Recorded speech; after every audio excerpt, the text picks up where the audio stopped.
Hi everyone, welcome to today's live stream. It's our first webinar of 2024, so I'm very excited to welcome you all. Please do get involved in the comments, say hi if you're watching live, and feel free to pop any questions for our speakers in the comments there as well.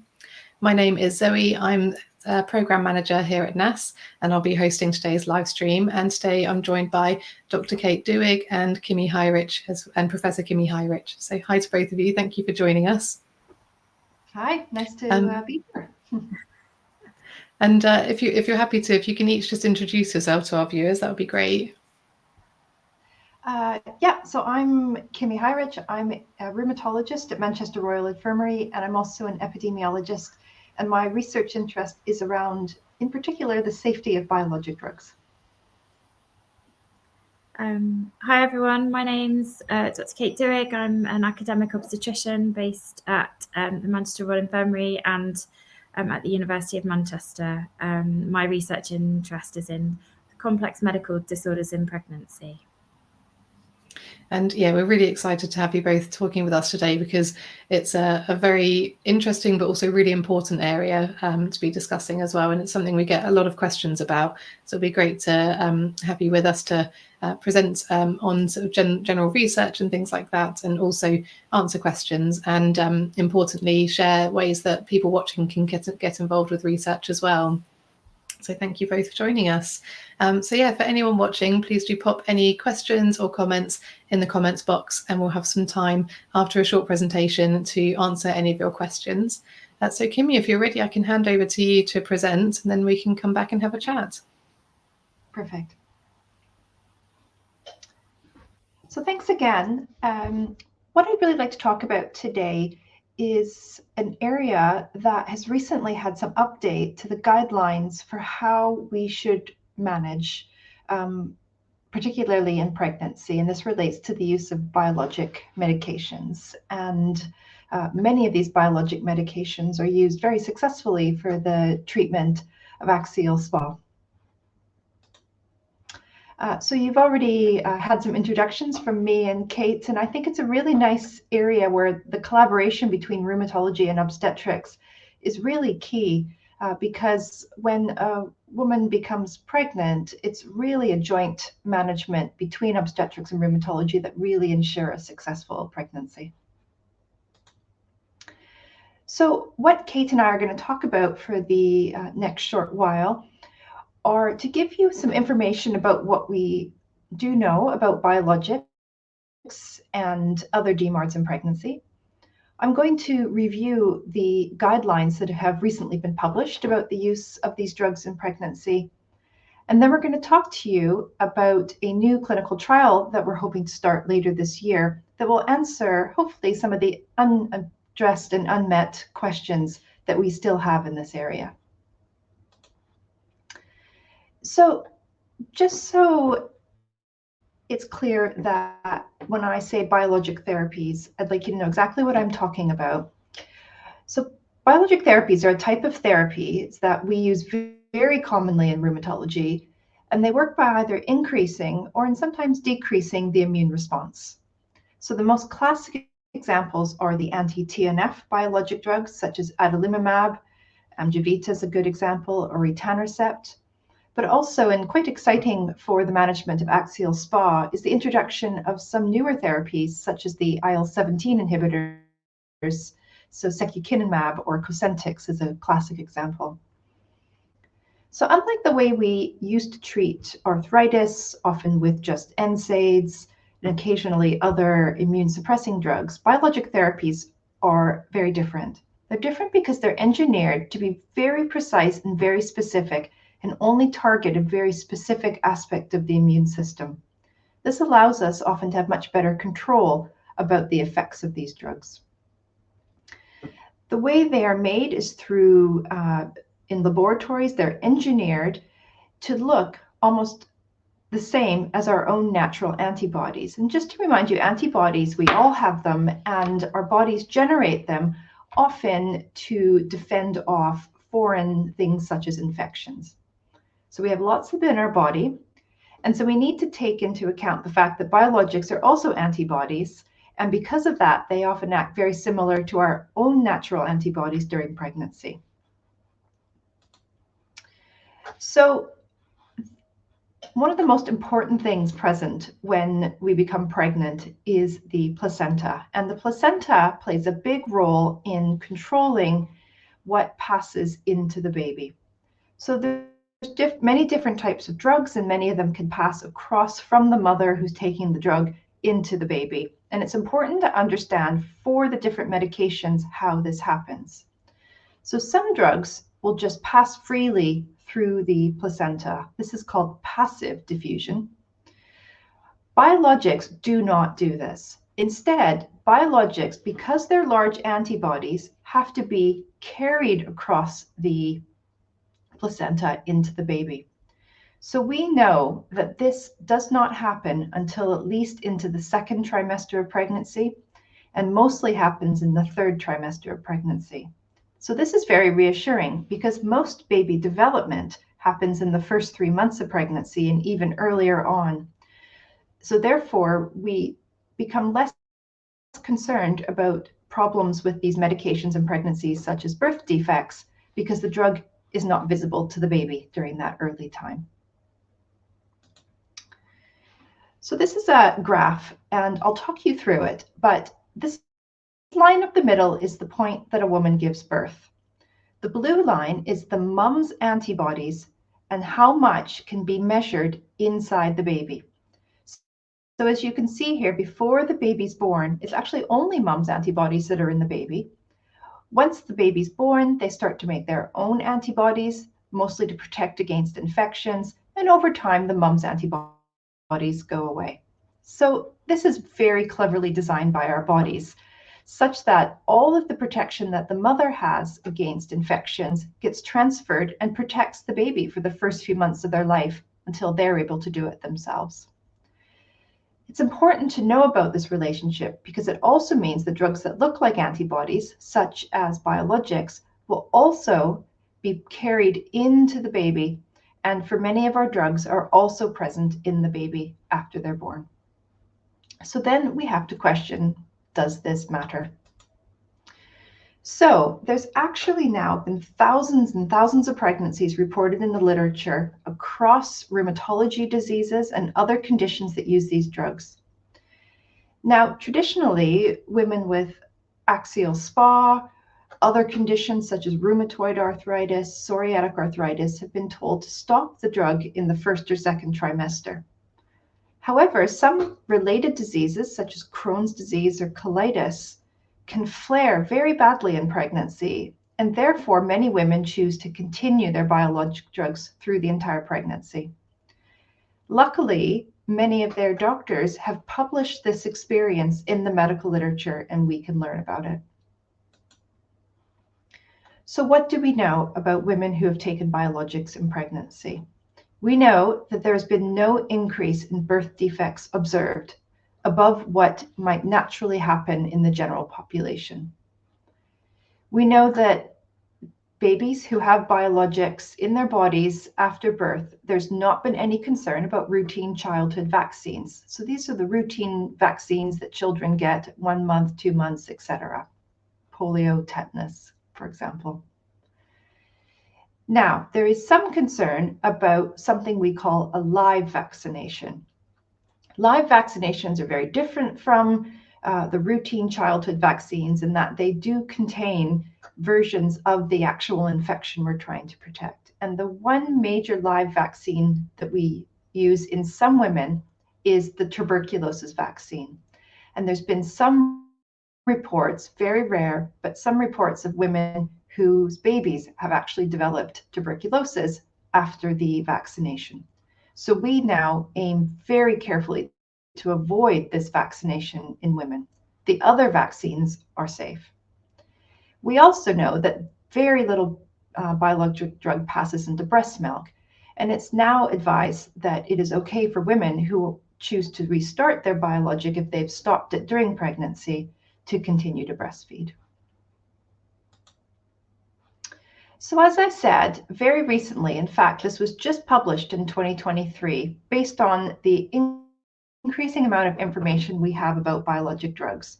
New guidelines for the British Rheumatology Society, which covers all of the rheumatology doctors and all of the rheumatology nurses who are working within the NHS. And they've given us some very clear guidance now on how to use biologics in pregnancy. The first thing that the guidelines published was this guiding principle. It says that in all decisions regarding medication choice and changes, it's important to consider both the potential for deterioration in the mother's well-being through side effects or the reduced disease control in particular, and the adverse impact of that on their baby, balanced against the risk of any treatments in the baby. So there's a lot of guidance that's been published across a majority of drugs that we use in rheumatology, and I'm going to take you through this very briefly. So this first part of the guidance refers to many medications that for patients with AxSpA are rarely used. So for example, there are some patients with AxSpA that may be receiving medications such as methotrexate or sulfasalazine because they have arthritis in joints and involvement outside of the spine. We know that methotrexate has to be stopped prior to pregnancy, but other drugs need to be considered on an individual basis. Now, because these are not used as commonly in AxSpA, I'd really like to focus instead on the biologic drugs. So the first group of medication that's considered within this guideline are the anti-TNF medications. You'll know that we have many, many different anti-TNF medications, and helpfully the guidance is the same for all of them, which says that it is safe to continue at the time of conception into the first trimester, to continue it throughout the pregnancy should a woman choose to do that, and during breastfeeding. And it's also okay if a father is receiving these drugs and wants to have a baby. There are some slight indications here for women that are taking it through the pregnancy, and these all relate to whether or not there are plans to give the baby a tuberculosis vaccine. We know a little bit less about the other biologic therapies, such as the interleukin-17 inhibitors, such as secukinumab. We have, based on somewhat more limited experience, the same feeling that the drugs will be the same in pregnancy as they are for anti-TNF medications. The reason there is some suggestion that some women may choose to stop these drugs is the drugs have simply just not been around long enough for us to have the same experience as the anti-TNF, even though to date there has been no concerns raised about these medicines. The only medication that we have in this category some major concerns about are the new JAK inhibitors. So these are drugs such as Xeljanz, Olumiant, which some patients, these are oral tablets, not injections. And because we know that these drugs will pass across the placenta, even in the first trimester, we recommend that they are not compatible with pregnancy. So for any woman or person who's planning a pregnancy, there's some general considerations that we should consider. The first is that where possible, it's always a good idea to have this discussion in advance of becoming pregnant with your rheumatologist or your rheumatology nurse. They can advise, in particular, whether there's any medications that you're receiving that should be stopped prior to conception. If there are any drugs that you need to continue to take, but we know that these are not a good choice in pregnancy, we can give time to switch these onto medications that are okay to take in pregnancy. And in general, all biologic DMARDs can be continued throughout pregnancy if they're required. The routine childhood immunizations are okay to give in newborn babies, but if there are special vaccines such as tuberculosis that need to be given, this needs to be very carefully considered. There's also the option still that we don't know whether all women need to continue their biologics during pregnancy, and some women will choose to stop them and they're okay. And in the next part of this talk, we're going to talk more about a clinical trial that we're planning to try to address whether this is in fact the best thing for women to do. And then finally, to reassure any men receiving these biologics who want to start a family with their partners that based on all of the information we have, it's perfectly safe for men to remain on their biologic therapy throughout this period. So at this point, I'm going to thank you for your attention, and I'm going to hand to my colleague, Kate, who's going to take you through the new upcoming MAMA trial. Thanks, Kimme. It's lovely to be here today to talk to you about this really exciting piece of research that we're planning, which should be coming towards the end of this year. So we're going to discuss the MAMA trial. MAMA stands for monoclonal antibody medications in inflammatory arthritis trial in pregnancy. Kimme, would you mind advancing the slides, please? So MAMA seeks to address this evidence gap in how we should best treat women with inflammatory arthritis who are pregnant. And MAMA is going to look at all types of inflammatory arthritis, including rheumatoid, psoriatic, AxSpA and JIA. And we know that up to 25% of the population do use biologic therapies. And because these drugs are so effective, many more women affected are now considering getting pregnant and having a family. And it's brought about much greater improved disease control. What we know is that if you have inflammatory arthritis and you get pregnant and your arthritis is poorly controlled, that in itself is associated with worse pregnancy outcomes. So it's really important that we're monitoring and controlling the disease well to ensure that the pregnancy is healthy. Kimme's covered much of this, but one of our concerns as obstetricians is that if we stop all of the medications in pregnancy, that women are at high risk of having a disease flare. And when you have a disease flare, as you'll know, many people end up on steroids or taking anti-inflammatory medications.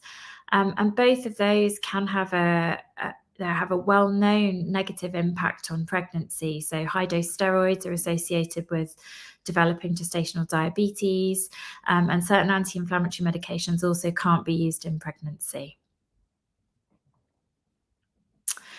So when we were thinking about this research question, we did a national survey to try and find out what rheumatologists are doing on the ground. And only 8% routinely continue biologics, except for this medication called Cimzia or certolizumab, where 68% of rheumatologists felt confident about continuing that medication throughout pregnancy. And this is despite overwhelming evidence of safety data. And doctors are more guarded about prescribing these newer generation drugs, as Kimme mentioned. But in other specialties, there is much more liberal prescribing. And as Kimme said, our gastroenterology colleagues are very commonly continuing women right throughout their pregnancy on these medications. We did a lot of work with women who had been pregnant or were planning pregnancies when we were trying to design our research. And I just wanted to share a few quotes really about a lady with rheumatoid arthritis talking about managing her RA being like walking on a tightrope. And when she finally found a combination of medication outside of pregnancy that was suitable and kept her disease under control, she was then really worried about becoming pregnant. How would she respond if she came off the biologics? If she went back on them, would they ever work the same again? And parents spoke overwhelmingly about feeling guilty about were they prioritizing their own health above the health of their babies. So there's a very real research need in this area.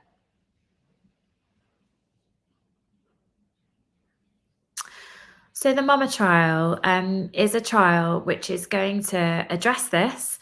And the question for MAMA is, does continuing biologics compared to stopping before the 3rd trimester, so before that end 3 months of pregnancy, results in lower arthritis disease activity during and up to 6 months post-pregnancy. And it's really important to capture what happens in that early period of your baby being born.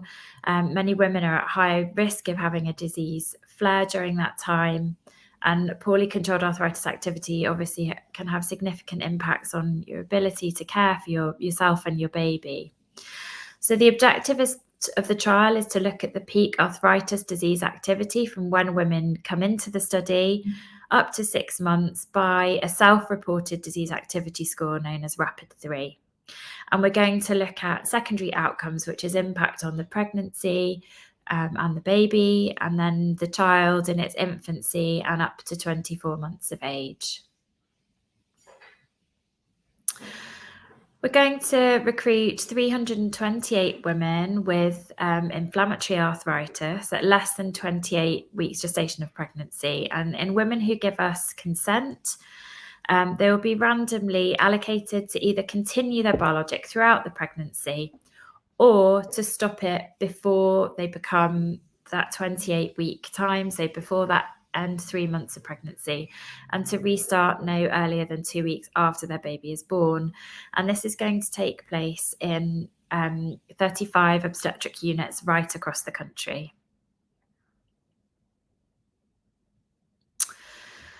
Another quote from a lady that struck us particularly during developing the idea for the trial and the design of the trial was about this risk of steroid use and how important it is that women are properly counselled, which brings back Kimme's point about the importance of preconceptual counselling and really understanding the risks of stopping their medications. We had a lady who talked about becoming very unwell as a result of side effects of steroids and how difficult it was for her during her postnatal period to breastfeed her baby because of issues with her joints. So in our trial, we're going to ask patients to download an app, which I'll come on to, and report the RAPID-3 score, which is a score that looks at function, pain, and an overall health assessment. So women will answer simple questions about how are they able to complete certain activities. And then it also asks about their pain score. Sorry, Kimme, next. Thank you. And a global score as to how their condition is affecting them. And this will be collected at certain time points throughout the study, but with the option that patients can log into the app at any time and tell us how they're feeling that day, or if they feel like they're having a flare or they feel particularly bad, they can just log into the app and self-report this score.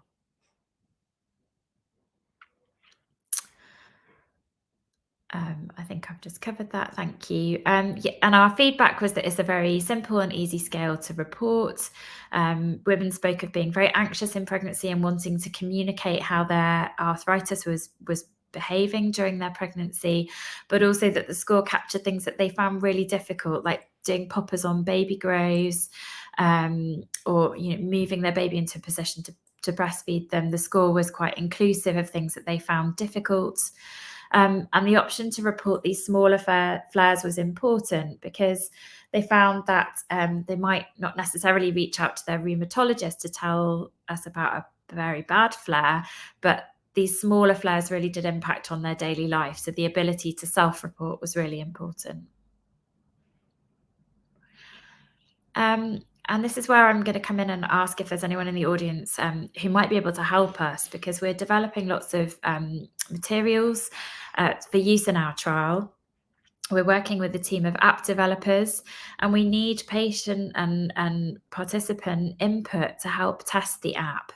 And we're always looking for issues to support, alternative ways to support families because of problems with digital poverty and people having to, smartphones are expensive, and how we can support families so that it's not a barrier to taking part in our research. We'll be collecting important information about pregnancy outcomes. So any babies born early, do women develop serious infections in both sides of the study? And we'll be following up the babies and children, looking at early infections in the baby and whether the babies go to the special care baby unit. And we'll be following up the children until they're 2. At 2 years old, children undergo a global assessment of their development, and we're going to be collecting those developmental scores, again, in both sides of the study, to ensure there are no differences. There is a sub-study that will be going on where some babies who are born to women who've been in the study will be followed up with a blood test to look at how their immune system behaves. How are they responding to their routine childhood vaccinations? Is that as we expect? And that will give us some really fantastic data about babies' immunity, with which we're hoping can reassure parents in future. So we'd be delighted to hear from anyone who would like to support us and to be involved. This could be for really small amounts of time, like reviewing bits of information to be included in the study. And some women have indicated they'd like to give us larger amounts of their time, which would be fantastic. All of your time is financially compensated. Rates are set by the charities that we work with. So nobody will be out of pocket for any time that they would like to contribute to us. So we'd love to hear from you. The email address is mama@npeu.ox.ac.uk. Thank you. That's it, Kimme.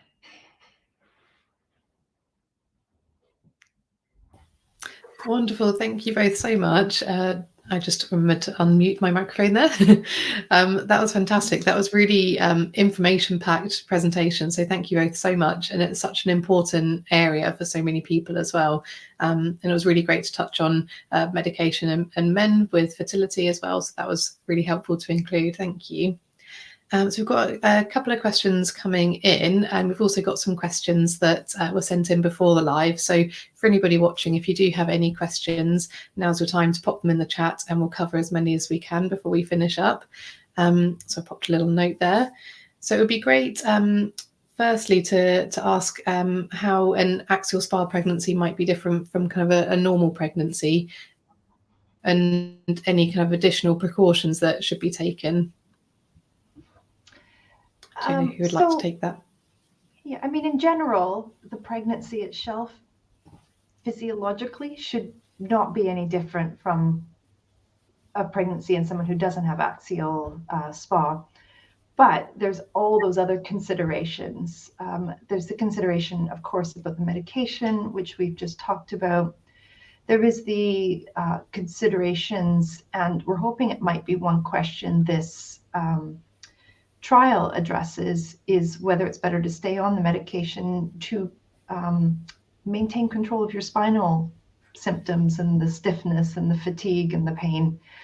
Because in pregnancy, back pain can be a problem anyways, and we don't necessarily want that exacerbated.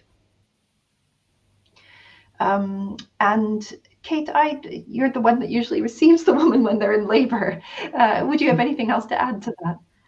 No, only that for patients with medical who get pregnant, have a medical condition in pregnancy, they should be cared for in a maternal medicine clinic. So they should be referred to their local maternal medicine service. So seeing an obstetrician who is used to caring for patients who have arthritis conditions.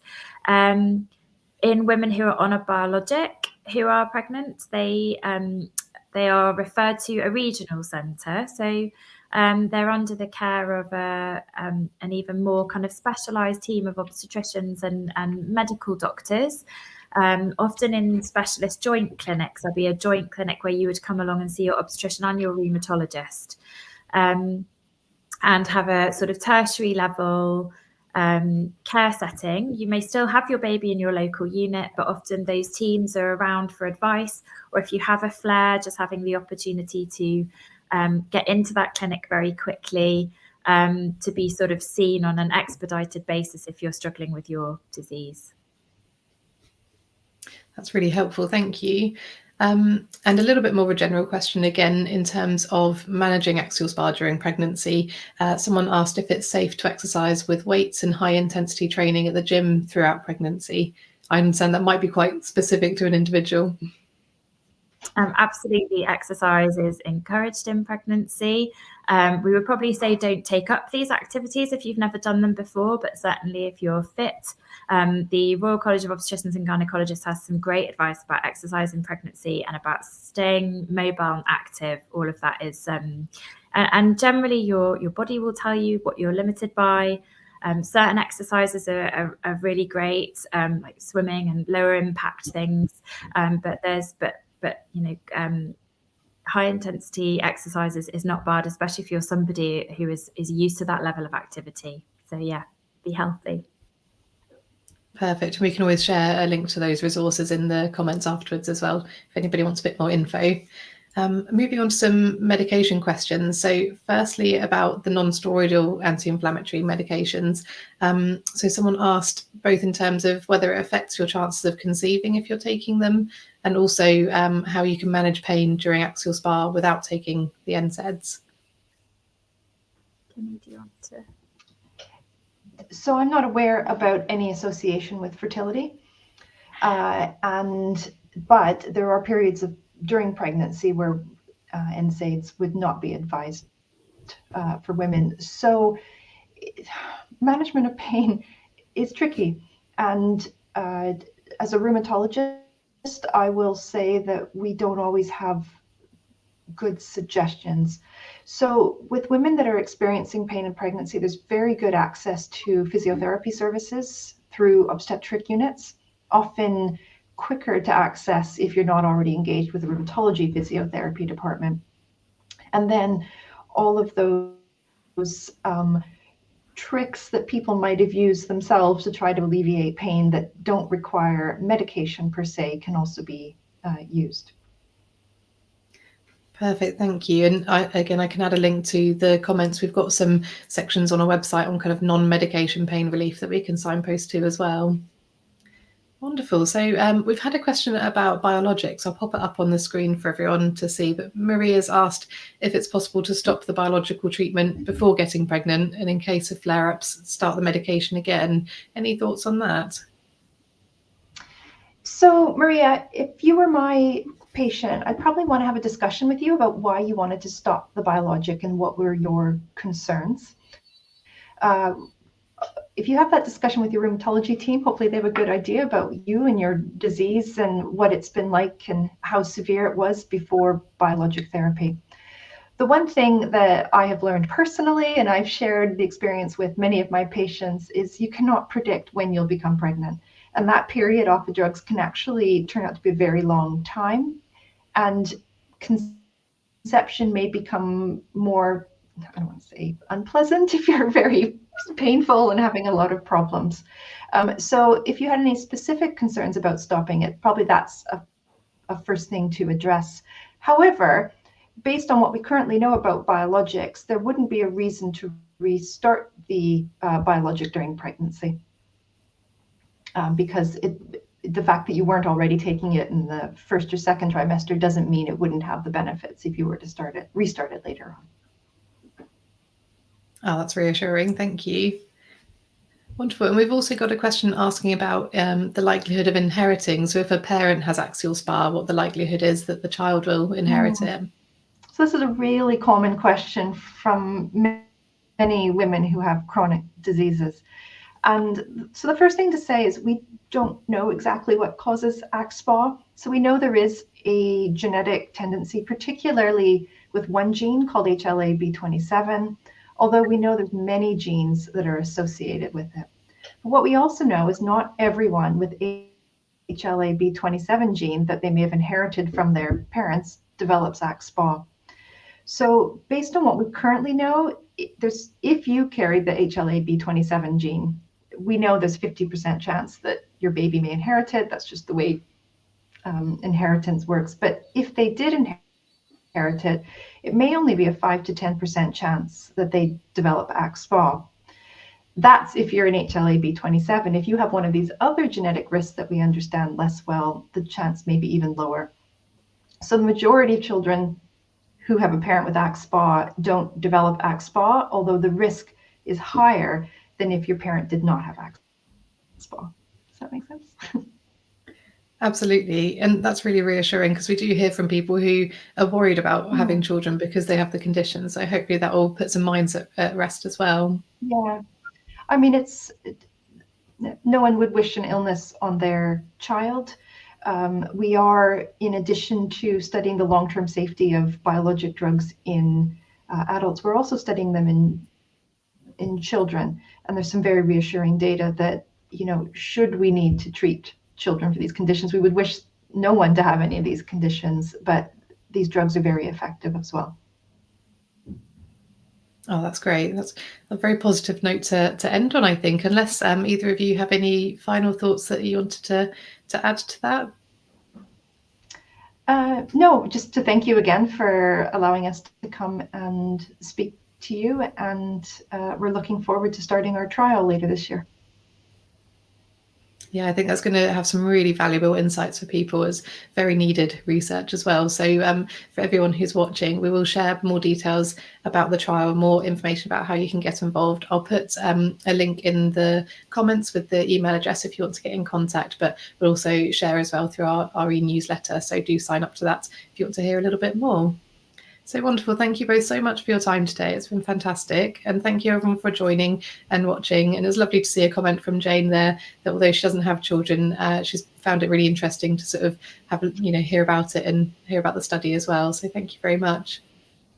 Wonderful. So we'll let everyone know about our upcoming live webinar in the next few weeks, and hopefully see you then. But thank you both, and take care, everyone. Bye-bye.